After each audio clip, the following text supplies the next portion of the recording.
The narrow streets of al-Faham, one of the largest Arab towns in Israel, are steep as they wind up and down the hillside. The 50,000 residents of this town are on the literal edge of the Western Democratic State of Israel, about an hour's drive from Tel Aviv, and yet they rub shoulders with what may be the future Palestinian state in the West Bank on the other side of a nearby fence.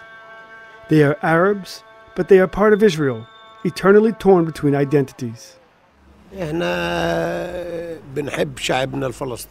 love our Palestinian brothers, but we are citizens of this state. We are not livestock that can be traded. We are human beings worthy of rights. For some Israelis, they represent a threat to the vision of a true Jewish state. Some Israeli officials at the highest levels espouse redrawing the state's borders to exclude al-Faham and other Arab towns and make them part of a future Palestine. National aspirations notwithstanding, most people in al-Faham and others lying intimately close to the West Bank reject the idea, not because they don't identify themselves as Palestinians, but because they wouldn't want to forfeit the economic benefits like pensions, child allowances, and health care that they're entitled to living in Israel. I'm 4 years away from retirement, but I receive Social Security. Over there's no Social Security and no anything. Life here is better since the state came into existence. It will take decades before the Palestinian Authority becomes a state. Who knows if I'll live that long? al-Faham is an Arab town in Israel. There are some people in Israel who are saying that the border should be redrawn and that this town be part of a future Palestinian state. That means that the 50,000 people in this town would lose their Israeli citizenship, but they would become Palestinian citizens. It makes a few of them very nervous. Israel cannot give up al-Faham. Al-Faham's people built the state and all the buildings in Tel Aviv. We enjoy a great life in the state of Israel. What could we ever do in the Palestinian Authority?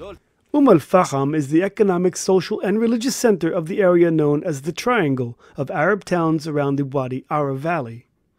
Its past includes violent clashes with Israeli security forces. Today, it is the hotbed of Israel's Islamic movement, led by radical firebrand Sheikh Raed Salah.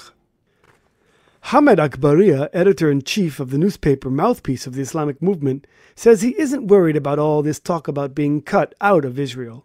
There's a great fear all over the world from the return of Islam into people's lives.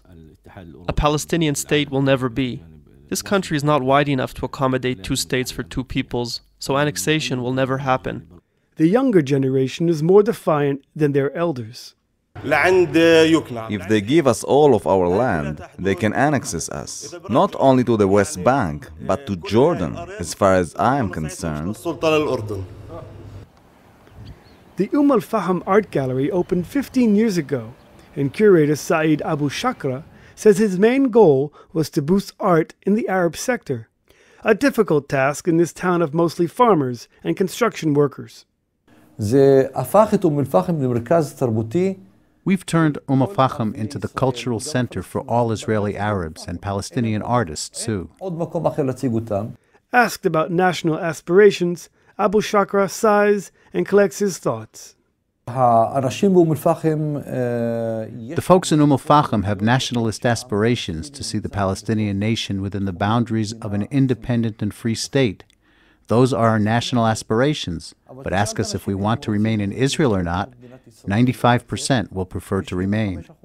Both sides, the Palestinians and the Israelis, need to see me as a positive bridge between us. I'm not a danger to anyone. My existence here is to live with dignity. If there's a democracy here, then I use it to express myself without endangering anyone. From al-Faham in northern Israel, this is Aryeh O'Sullivan reporting for the Media Line.